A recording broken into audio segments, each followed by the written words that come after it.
Danger কাজ করছে, সেটা হচ্ছে ফেসবুক আর হোয়াটসঅ্যাপ। ডেঞ্জার কাজ। স্ত্রী ফেসবুকে মেসেঞ্জারে বন্ধু পাঠাচ্ছে, তুমি বন্ধুত্ব করবে ইয়াসিনের সঙ্গে, তুমি বন্ধুত্ব করবে পরপুরুষের সঙ্গে। বলছে আমার ক্লাস ফ্রেন্ড, বিয়ের পরে তোমার প্রত্যেকটা পুরুষ মানুষ ফ্রেন্ড তোমার জন্য হারাম।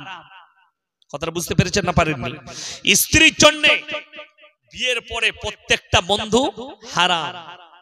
আমি যখন আমার স্ত্রীকে বিয়ে করি তখন পড়ে ক্লাস 7-এ, ভালো করে চুল বাঁধতে পারতো না, 13 বছর 8 মাস বয়স। আমার বোনরা, বড় বোন ছোট বোন চুল বেঁধে দিত, চুলটা বেঁধে দিত, তখন বিয়ে করেছি আমার স্ত্রীকে। তো এখন তার যারা বান্ধবী আছে, যারা বন্ধু আছে, তারা পেছনে লোকের কাছে বলে আমার শ্বশুর গ্রামে ইয়াসিন সাহেবের বউ তো ওই জন্য অহংকারী হয়েছে, বছরে 3 বছর হলো এখনো একবারও বাপের বাড়ি যাইনি। তার মানে কি আমি অত্যাচার করি? আমার বউকে জিজ্ঞেস করে এসো। তার মানে ভালোবাসা পেয়েছে বলেই যেতে চাইনি, একবারও চাইনি, খালি একটাই কারণে পর্দার খেলাফি হবে। কি বুঝলি? চিন্তা করে। আমি বলি মাঝে মাঝে ছুটি হয়েছে ছেলেদের, চলে যাও, বলে আপনার খিদমতের কুটি হয়ে যাবে, আপনি রাত 2টোয় ঢুকেন, পায়ে তেল দিতে হয়, কখনো চা করে দিতে হয়, তাই আমার কষ্ট হয়। তাহলে কি তৈরি করেছি? আর আপনাদের একজন এমপি বলছে মৌলবীরা বউকে ভালোবাসা দিতে জানে না, মোহব্বত শিখতে হবে। তার নাম হচ্ছে নুসরত জাহান। সে একটা জায়গায় মিডিয়ার সামনে বলেছে ये मौलवी लोग को मोहब्बत की पाठ पढ़नी चाहिए। जरा हमारे बीवियों से पूछ लो, मौलवियों के बीवियों से, ये अपने माय के यहाँ नहीं जाती है।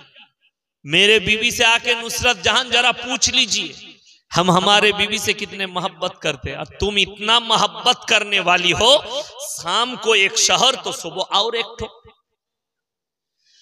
तुम्हारा बिस्तर में एक ठो, बाजार में एक ठो, दोपहर बेलाয় একটা স্বামী, রাতের বেলায় আর একটা ভাই। সংক্ষেপে বললাম, বেশি কিছু বলবো না। আমার ভাই, মৌলবীদের মুখ খুলিও না, আমি বলে যাচ্ছি শুনেন। স্ত্রীর সঙ্গে সবাই মহব্বত করবেন, জোরে বলুন ইনশাআল্লাহ। ভালো ব্যবহার স্ত্রীর সঙ্গে, পুত্র পরিজনের সঙ্গে। আজকে পরকীয়া, এটার জন্য দায়ী আপনি। আপনার স্ত্রীকে পর্দায় আনতে পারেন না। আজকে দেখিয়ে দেব ওই মৌলবীরা যারা আমাকে গালি দেয়, যারা আমাকে বলে, আমি একটা কালিয়া চকের মৌলভী সাহেবকে বলেছি, মৌলবীকে, आप अपने स्टेज पे क्यों नहीं कहते, आप अपने मेंबर में क्यों नहीं कहते, औरत को मजार में जाना हराम है। औरत को मजार में जाना तो दूर, नियत करना भी हराम है। আমি এখানের মাটিতে চ্যালেঞ্জ করে যাচ্ছি, লালবাগে আবার যদি আল্লাহ আশায় আসবো, আল্লাহ হায়াতে রাখলে আবার আমি ফিরবো। আবার যদি কেউ দাওয়াত দেয় আসবো, সেই মৌলবীদিকে হাজির করবেন, কোনো দ্বিধাবোধ নেই, কোনো অসুবিধা নেই। তাতে যে তবকারি মৌলবী হোক, যে দলেরই মৌলবী হোক, আপনি এক কাছে করবেন। আমি বলতে চাই, আমাদের কোনো আহলে হাদিস মৌলবী নয়, কোনো দেওবন্দি আলেম নয়, যাদেরকে কাফের বলে ফতোয়া দাও। আহলে সুন্নাতুল জামাতের সবথেকে বড় মৌলবী আলা হযরত আহমদ রাজা খান বেরেলভী, তার ফতোয়ায়ে রিজভিয়া ছাপা হয়েছে করাচি থেকে। ফতোয়ায়ে রিজভিয়া খণ্ড নম্বর 24, পৃষ্ঠা নম্বর 497, 98, 99, এই 3টে পৃষ্ঠার মধ্যে তিনি 3টে জিনিস বর্ণনা করেছেন।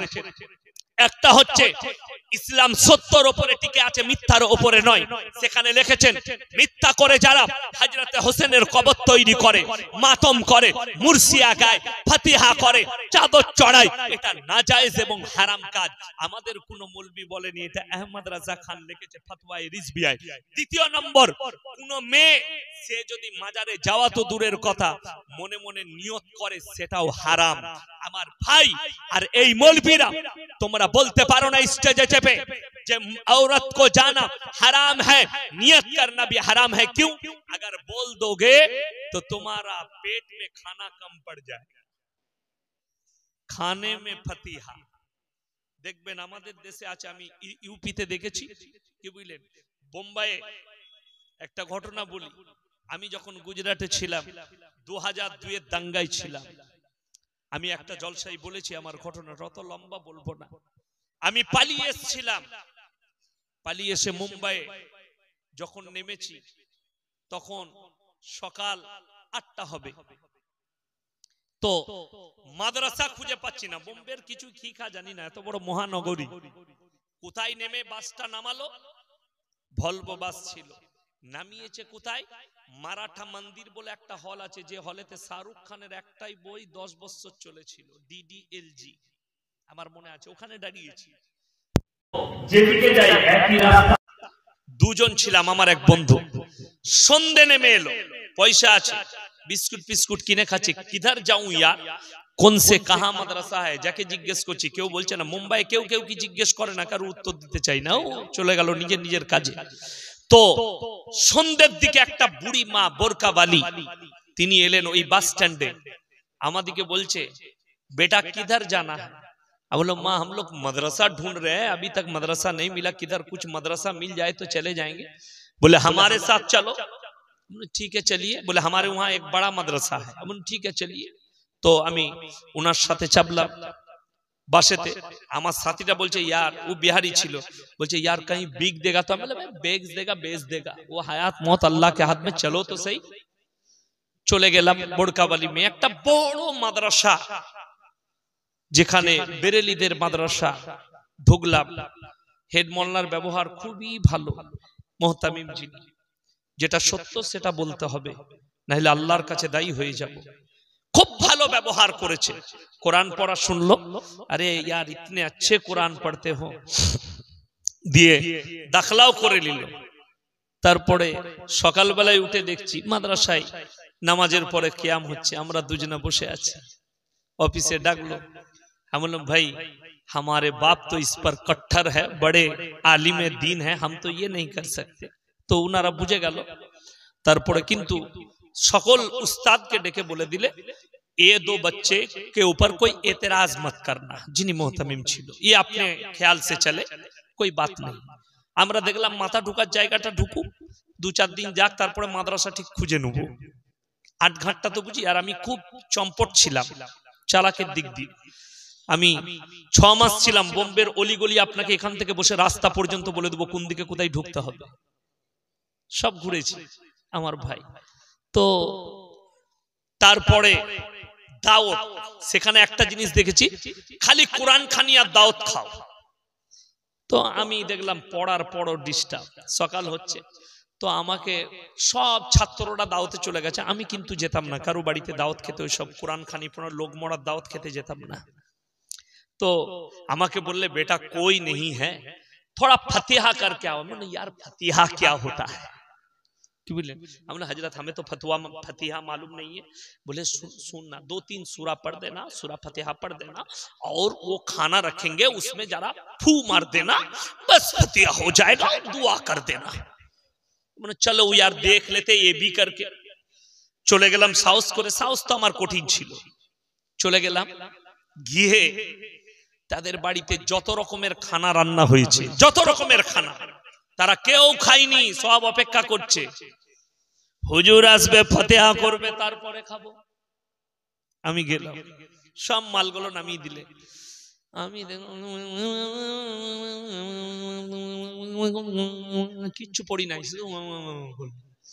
দিয়ে দোয়া করে দিলাম। বলে খানে में थोड़ा दम कर दीजिए, করে দিলাম। শালা পকেটে 1000 টাকা ভরে দিলাম, দারুণ লাভবে, ওই জন্য শালা ছাড়তে পারছে না। কি বুঝলেন? ফতিহা 1000 টাকা, কি বুঝলেন? তো আমার আব্বাজিকে ফোন করলাম, এরকম এরকম ব্যাপার, बोले पासे। तारपरे उनी मोहतमिमी একটা ভালো মাদ্রাসা, बोले वहां चले जाओ, वहां कोई तकलीफ नहीं होगी, ये एकदम पूरा आप लोगों का मदरसा है। पाठिए दिल, चले गेलाम, असुविधा केटे गेल। खाली बोलले जलसे में आके जरा हमारे जलसे में एक कुरान तिलावत कर देना, किरात पढ़ देना। हम जरूर आएंगे। तो আমাকে দেখিয়ে দিলে ये हमारा बच्चा है, और पैसा কামিয়ে নিলে, আদায় করে নিলে, আমাকে দেখিয়ে, আমি কিছুই বলিনি। তো আমি যখনই যাই দেখা করি, আমার সঙ্গে খুবই এখন বয়স হয়ে গেছে, কিন্তু ভালো ব্যবহার করেন আমার সঙ্গে, ভালো।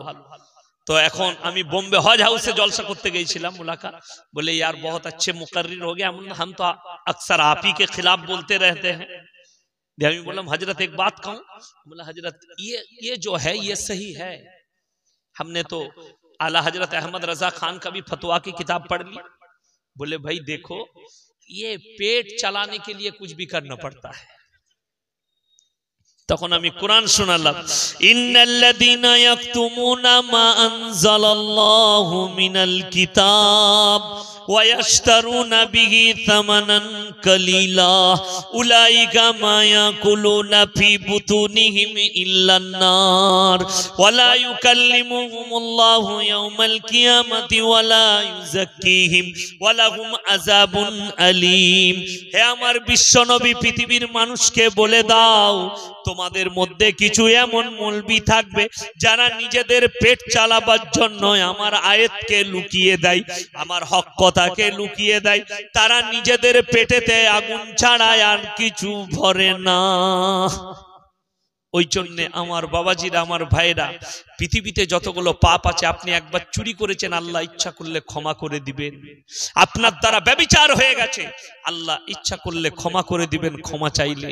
কিন্তু কেউ যদি জেনে বুঝে আল্লাহর সঙ্গে শিরিক করে, সেই পাপ আমার আল্লাহ ক্ষমা করবেন না, কেউ করবেন না। জোরে বলুন ইনশাআল্লাহ। নিজেদিকে শিরক থেকে বাঁচান। আমাকে অনেকজন এই এলাকার যে ভাইয়েরা এসছেন, আমি বলে যাই, যারা ভাবেন ইয়াসিন পীর বিরোধী মৌলবি, আমি কসম করে বলছি আমি পীর বিরোধী নয়, আমি তোমার সিস্টেম বিরোধী মৌলবি। আমি কালকের জলসায় বলেছি, সেদিনে